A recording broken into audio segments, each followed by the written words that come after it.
Okay, recap for Thursday, the 6th of November, 2025. Alright, so today's the day that I got the bias wrong, which is kind of rare, right? Okay, completely wrong, but, but, I know why, right? So I'm kind of diving into like AMD XXMD, like quarterly theories and stuff. So I kind of killed my bias that I said at the start of the week. And what did I say at the start of the week? I want this week, right? Whatever it does to be um how do you say it? Like garbage, right? Or it goes like the start of the month will be like this, and we go down and then consolidate and then end up like making this whole month basically a market make a buy model. By like maybe this third week will go up. So that's what I thought originally. And then on Tuesday, once we went down, I was like, yeah, there is no way, right? In my head, right? This is how I thought of it. There is no way we're gonna go down, come down here, right? And then come back up within the same week. Why? Because we got a volume imbalance, which is a genuine void right there in price action, and the price just needs to put bodies on top of it. So we put a body here, and now we put a body on top of it. Now this is like the patchwork has been done to what ICT says about it, right? And on top of that, I feel like we need to do that same thing on the weekly, right? For this area.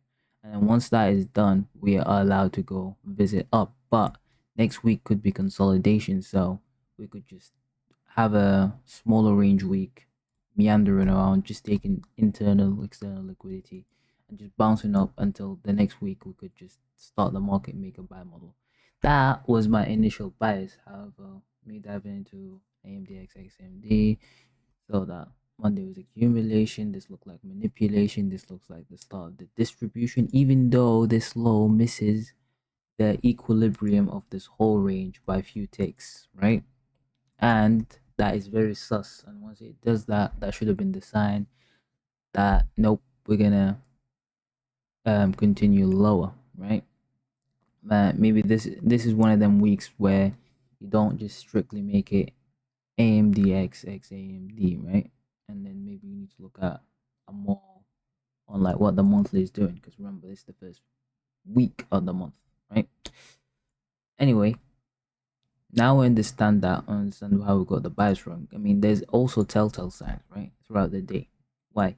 Because 9:30, right, and this is how we need to start, like pre 9:30. Let's just say at 9:12, right? I should have my bias, right? Bias starts with London, right? What did London do? London creates sell side liquidity with ES, right? However, ES does make a lower low. However, you don't really expand that great of a range, right?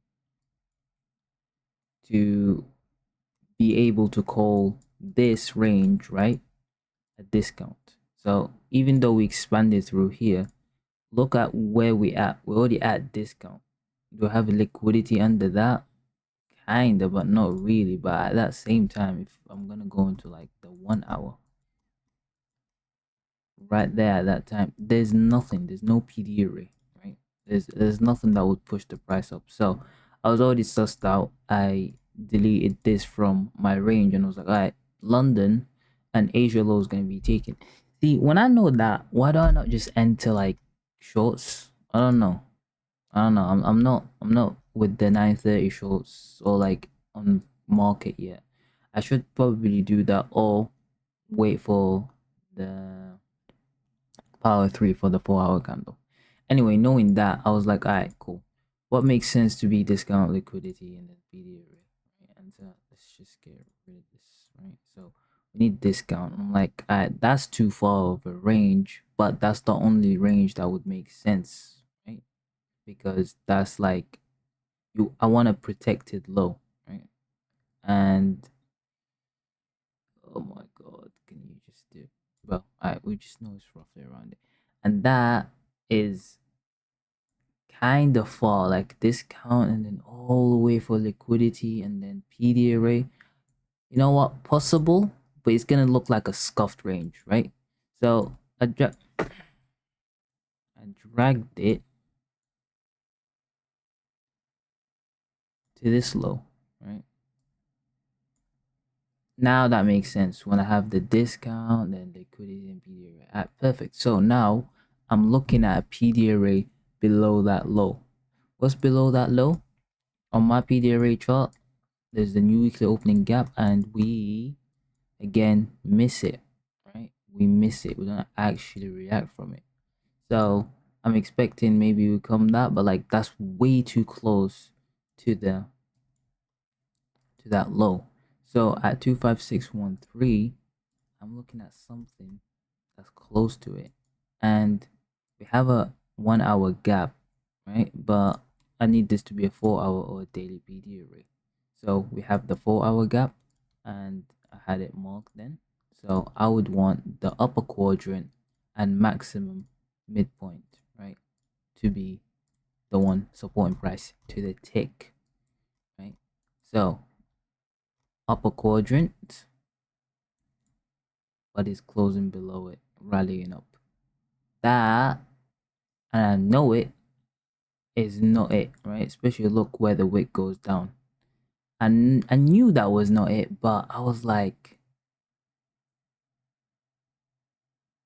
what did I do? Yeah, I knew that was not it, but I was like, you know what? If we go all the way up there, that could be changing state, right? And then I could low-key try buy it, right? I bought at this order block, stop loss like for the fair value gap, and kaboom, we got cooked. Why? Because I know it should have stopped at a dime right here, or slight wicks, but the body's above this. I know this. This did not do that. And look at this, it misses the midpoint. So that is not it. However, look where it goes. It goes to the top. Right? It should, if it was gonna do something, it had to react like this quadrant, right, upper quadrant of the new weekly opening gap, and then sends it lower. That already should kill my bearish bias. Us making a fair value gap through a quadrant, which is a midpoint, that is a high probability fair value gap to take short, right? That should have been my short. I should have flipped my bias and took the short, and then continued, right, and taking it all the way to this low, right, or even this low. And you can see price just makes exactly relative equal lows, which starts trade 2, right? So now let's get rid of this. Now that we know, by then price tells us, all right, your bias is wrong. Why is this tricky? Because listen, we have 1, 2, right? And I'm counting for like this day and previous day. Right? This is Tuesday. So we're not really gonna count that liquidity. We're gonna count only for the ones from yesterday. So we have 1, 2, 3, 4, 4 sell side, right? And 1 buy side. Okay. We have 4 sell side, 1 buy side. Okay. Technically 2 buy sides actually, because well, it gets activated at like 9:30. Let's see. Where's 9:30? Right, that's 9:30 there. Now we have, at this current time, we have 2 buy sides and 4 sell sides. So that should already be the indication where price is going, right? Most likely. Once we take them two, now we have an even field, right? Where we could go higher or lower, but based on that reaction to the PD arrays and where price should have stopped, based on what my model says, it doesn't which means flip the price instantly. You're wrong. Now I know that. That's very good, right? That's a good addition to the expectation, because any logical person would say, okay, we need to go up higher to take these relative equal highs, right? They're too smooth, too nice. But come on, we've been creating this, so we've been creating like a big market maker buy model, and this is a small market maker buy model in itself that is going to be created. Anyway, now that we take the liquidity, right, and we go down, right, and then there's that one trade that's missed, right? That's fine. One trade missed, fine. There's chance to at 10, right? Because all this is pre 10, right? Until here, 10, right? So we could use the concept of open, high, low, and close. Open, high, low, close, right? So waiting for the power 3 basically of the 10 candle, right? So we're gonna need the 10 opening price, right?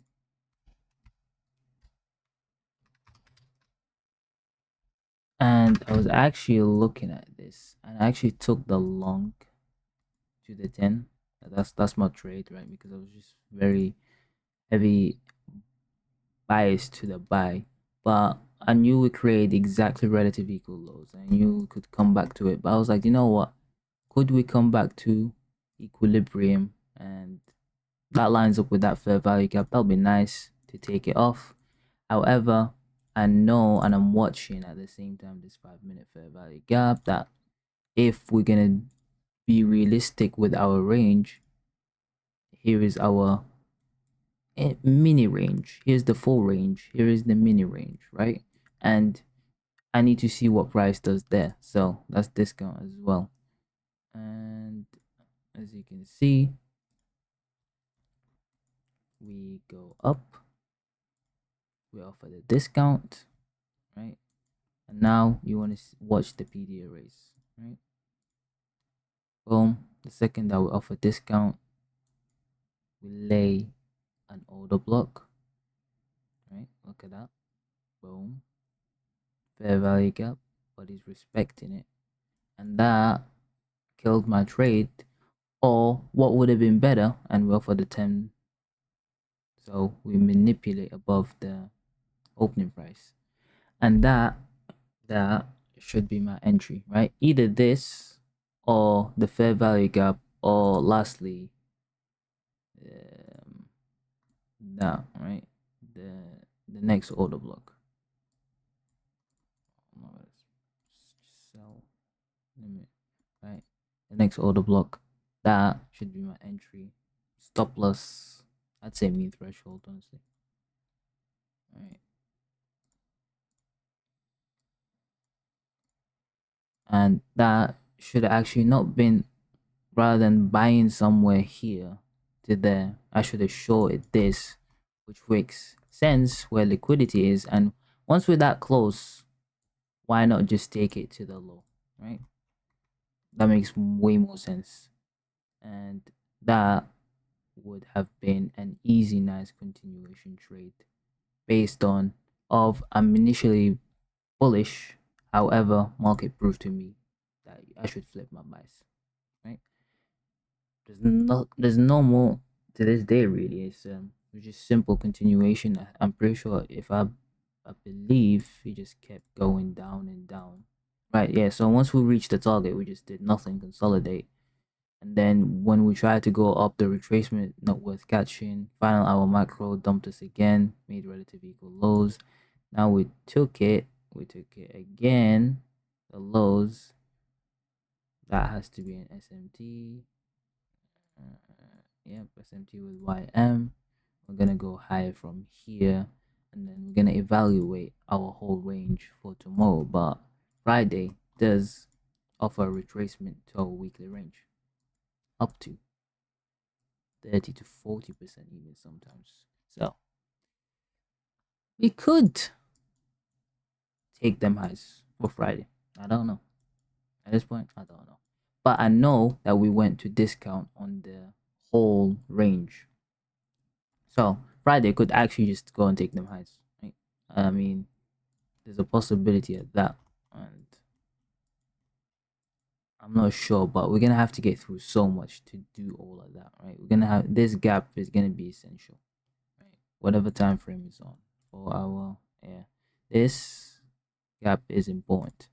Anyway, now that we're done with the explaining, let's get rid of all these discounts, right? And yeah, it's as simple as that. Now we can clear the liquidity that we've been taking, right? And again, essentially, I'm gonna be looking at what have we left for yesterday, right? So this is the AM for Tuesday. That does not matter no more, right? Even though I can see it, right?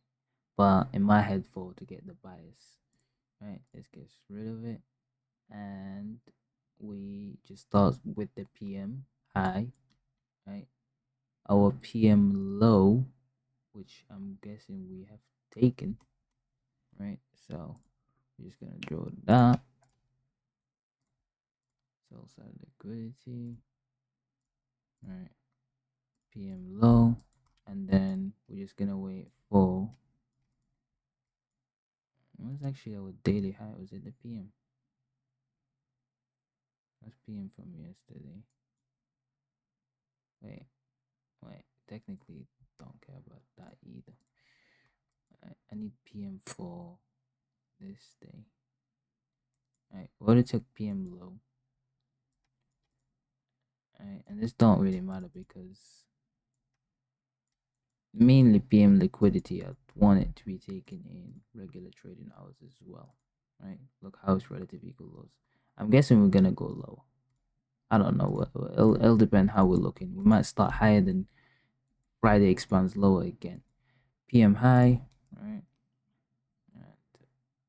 The PM and the AM, they need to be taken in their own time frame, and that's regular trading hour, right? Buy side liquidity, and what do we have left is London. The AM highs that 25,822. Let me just double check. 25,822. Yeah. So that's our AM high. So I did not know why I got rid of it. Let's get rid of partial liquidity, right? So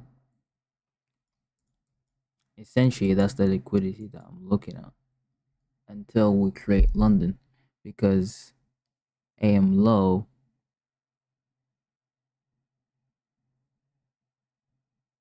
wait, that's not even AM high, right? AM high, it's right there. Well, if you're gonna get it, we might as well extend, right? AM high right there. Remember, we have slight opening range gap there, right?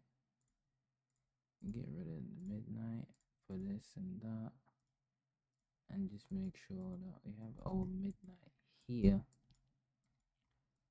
labeled up.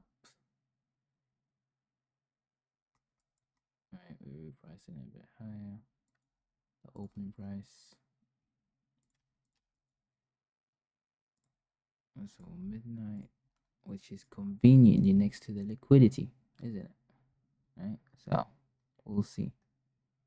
Midnight open price. So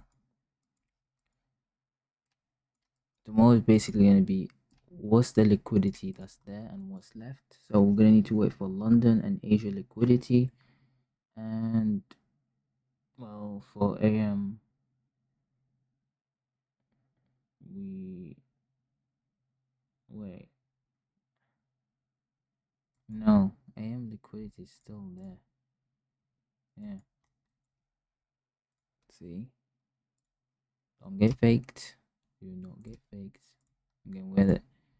Again, we are the same thing that we did yesterday, where we have both liquidities, right? These liquidities are regular trading hours, right? And as you can see right now, we have both of them. So it depends. Let's say we open here, we're gonna dump. Let's say we open below, we're gonna bump. It's as simple as that. That's literally your bias for tomorrow. These don't matter, they got their own time to come. Like all these highs, they'll be coming for them. It's not now. Right now, just for tomorrow's price action. This is the bias. We open below, whatever, right? And then of course when London and Asia liquidity come, then you will be able to decide. And right there, I'm guessing if we open below, we'll come and visit the 4-hour gaps. If we open above there, then we might come and dump and continue lower. That's the market recap. I feel like this one is therefore shorter, but it's concise, it's to the point. There's nothing more to say about the day, right? It's just that. Right? Peace out.